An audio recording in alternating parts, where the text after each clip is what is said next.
नमस्कार।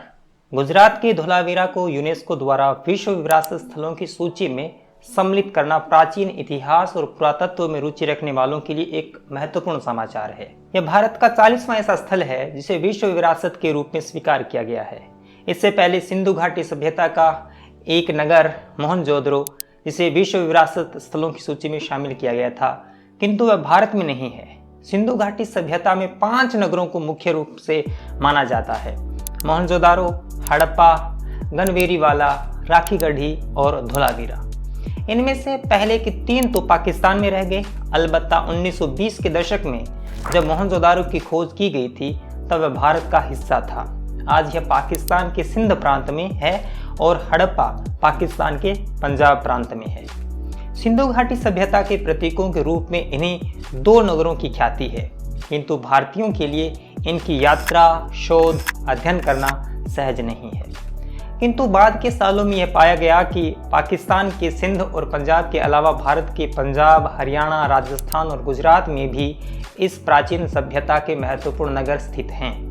सिंधु सभ्यता का रूपनगर भारत के पंजाब में है, राखीगढ़ी हरियाणा में है, कालीबंगा राजस्थान में है।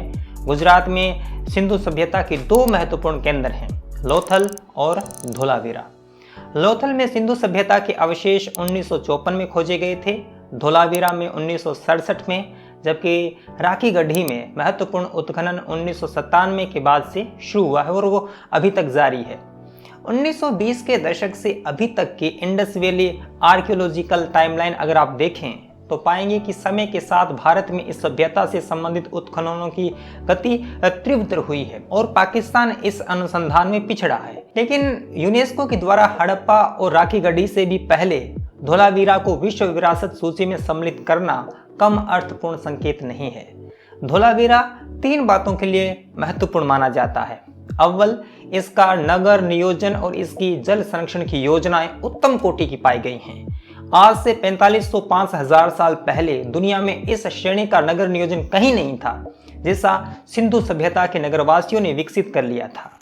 धोलावीरा में मनसर, मनहर नदियों के बीच जिस तरह का जल प्रबंधन है, मोहनजोदारो के स्नानागार से होड़ लगाते वाटर चैनल्स और रिजर्वायर्स हैं। ग्रिड पर बसाया गया नगर है जो ऊपरी बसावट, निचली बसावट, नगर कोट और प्रांगण में विभक्त है और वहां के पत्थरों के जैसे पॉलिश्ड स्तंभ बनाए गए हैं। उनके पीछे छिपा शिल्पगत, अभियांत्रिकी और जातिमी कौशल पुराविदों को चकित करता है। दूसरी महत्वपूर्ण बात यह है कि धोलावीरा सिंधु सभ्यता का बड़ा बंदरगाह भी था, क्योंकि शेष बड़े नगर भीतर के मैदानी पठारी इलाकों में स्थित थे। इससे यह व्यापार का सर्वप्रमुख केंद्र बन गया था। यह पाया गया है कि तत्कालीन मेसोपोटामिया से धोलावीरा के व्यावसायिक संबंध थे। कच्छ की खाड़ी से दजला फरात की मुहाने तक नावें चलती थी।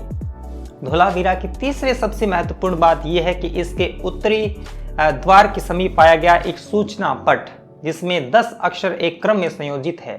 सिंधु घाटी सभ्यता से संबंधित कोई अभिलेख वैसा नहीं पाया गया है जिसमें इतने अक्षर एक क्रम में हो। इस सभ्यता की मुद्राओं पर सामान्यतः 5 से अधिक अक्षर नहीं पाए गए हैं, जबकि धोलावीरा की सूचना पट पर 15-15 इंच आकार के अक्षर एक काष्ठ पट्टिका पर संजोए गए थे और इसे दुनिया का पहला साइन बोर्ड कहा जाता है।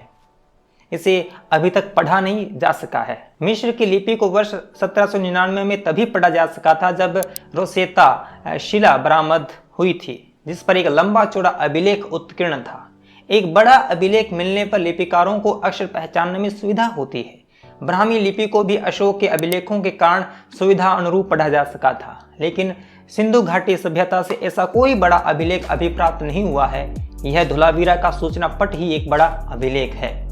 वास्तव में सिंधु घाटी सभ्यता की गुत्थी उसकी छूटी हुई कड़ियों में निहित है। ऐसी जाति जिसकी कोई पहचान निश्चित नहीं हुई, ऐसी नदियां जो खो गई, ऐसी लिपि जो पढ़ी नहीं जा सकी, ऐसा परिष्कृत नगर नियोजन जो उसके बाद के इतिहास से ऐसा गुम हुआ कि फिर सदियों बाद ही विकसित हो सका, ऐसा सार्वभौमिक सर्वनाश जिसके कारण आज तक पता नहीं लगाए जा सके। सिंधु घाटी सभ्यता एक ऐसी कहानी थी जो भारत के प्रवर्ती इतिहास में पूरी तरह से भुला दी गई थी, जैसे कि वह कभी हुई ही न हो। पुरातात्विक उत्खननों से वह ऐसे प्रकट हुई जैसे कि गड़ा हुआ धन। ये सभ्यता इतनी परिष्कृत थी कि 1911 में जब भारतीय पुरातत्व सर्वेक्षण के वेस्टर्न सर्किल के अधीक्षक श्री D.R. भंडारकर को सिंध प्रांत में मुर्दों का टीला मिला तो वो उसकी आला दर्जे की ईंटों और समकोणों पर एक दूसरे को काटने वाले सड़कों को देखकर अनुमान लगा बैठे कि वह अधिक से अधिक 200 साल पुराना कोई कस्बा रहा होगा। दुनिया का इतिहास अनेक मिसिंग लिंक्स से भरा है, किंतु भारत के इतिहास की सबसे बड़ी मिसिंग लिंक यह सिंधु घाटी सभ्यता ही है। जिस दिन इसकी कड़ियां जुड़ जाएंगी उस दिन भारत का इतिहास फिर से लिखा जाएगा। ऋग्वेद में सरस्वती नदी की स्तुति एक चौड़े पाट वाली सदा नीरा के रूप में की गई है और बाद के ग्रंथों में उसके एक विलुप्त होती नदी बताया गया है। वैसी एक और नदी दृष्टद्वती थी जिसके किनारे राखीगढ़ी का नगर विकसा था। अब लगातार ये माना जाने लगा है कि जैसे गंगा और यमुना का दोआब आज के भारत की पहचान है, वैसे ही प्रागैतिहासिक काल में भारत का पर्याय सिंधु और सरस्वती का दोआब था। गंगा यमुना हिमालय से निकलती हैं और पूर्व दिशा की ओर दौड़ती हैं।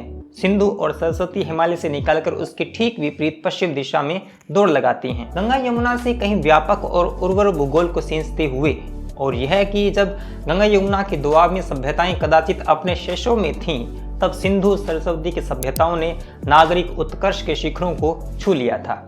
इसलिए पहले जिसे केवल सिंधु घाटी सभ्यता कहा जाता था, अब उसे सिंधु सरस्वती या सैंधव सारस्वत सभ्यता कहने का आग्रह पुष्ट होता जा रहा है। यह आग्रह है कि वह एक नदी नहीं, एक दोआब की सभ्यता थी, कि सिंध और पंजाब में उसकी जितनी बसावटें थी उतनी ही बसावटें शायद उससे भी अधिक हरियाणा, राजस्थान और गुजरात में थी। हड़प्पा संस्कृति को जो पहल खोज की गई थी तो उसके दो महानगरों मोहनजोदारो और हड़प्पा ने पुराविदों को चकित और मंत्रमुग्ध कर दिया था। वे इस सभ्यता की पहचान बन गए थे, लेकिन इधर हुए अध्ययनों में हड़प्पा संस्कृति का केंद्र खिसक कर पूर्व की ओर आ रहा है। मसलन पहले मोहनजोदारो के ड्रेजन सिस्टम के चर्चे होते थे, इधर धोलावीरा के वाटर रिसोर्स सिस्टम की बात हो रही है। पहले मोहनजोदारो सबसे बड़ा हड़प्पाकालीन नगर था, अब हरियाणा के राखीगढ़ी में पाए गए पुरावशेषों के आधार पर उसे हड़प्पाकालीन बड़ा शहर माना जा रहा है। राजस्थान के कालीबंगा में पुराविदों की रुचि बढ़ती जा रही है और गुजरात के लोथल को दुनिया के सबसे पुराने बंदरगाहों में से एक माना जा रहा है। धोलावीरा को विश्व विरासत स्वीकार करने का एक अर्थ ये भी है कि सिंधु घाटी सभ्यता का केंद्र धीरे धीरे वर्तमान भारत की ओर खिसक रहा है। हरियाणा में घग्गर, हकरा नदी घाटी, राजस्थान में थार के मरुथल और गुजरात में कच्छ के रण को पाकिस्तान में छूट गए पंजाब और सिंध प्रांत के साथ ही सिंधु घाटी सभ्यता का बृहत्तर क्षेत्रफल स्वीकारा जा रहा है। सरस्वती नदी के लुप्त हो चुके पथ को खोजने की कोशिशें की जा रही है। जिस दिन वह पथ मिल गया, इतिहास एक करवट लेगा। कच्छ के रण में सहस्त्राब्दियों से अलग थलग पड़ा धोलावीरा अब एक विश्व विरासत है। इसे संजोने के लिए संकल्प में अब देश के साथ ही दुनिया का भी कोरस जुड़ गया है। यूं भी ये खोया हुआ नगर एक अरसे से दुनिया को पुकार रहा था, क्योंकि इसके पास सुनाने के लिए बहुत सी कहानियां हैं और इन कहानियों से हमारे देश, हमारी बोली बानी और हमारे खोए हुए पुरखों का बहुत गहरा नाता है। ये वीडियो आपको कैसा लगा ज़रूर बताएं, शेयर कर सकते हैं और मेरा काम अगर आपको पसंद आता है तो आप मुझे सपोर्ट कर सकते हैं। पेट्रियन, पेपाल, इंस्टामोज तमाम जो माध्यम हैं उनके लिंक डिस्क्रिप्शन में दिए गए हैं। ऐसी वीडियो अगर आप और चाहते हैं तो कमेंट बॉक्स में ज़रूर बताएं। चैनल पे नए हैं तो सब्सक्राइब करें। मिलेंगे अगले वीडियो में, तब तक के लिए धन्यवाद। सब्सक्राइब कीजिए कुमार शाम यूट्यूब चैनल को और बेल आइकन भी दबाना न भूलें।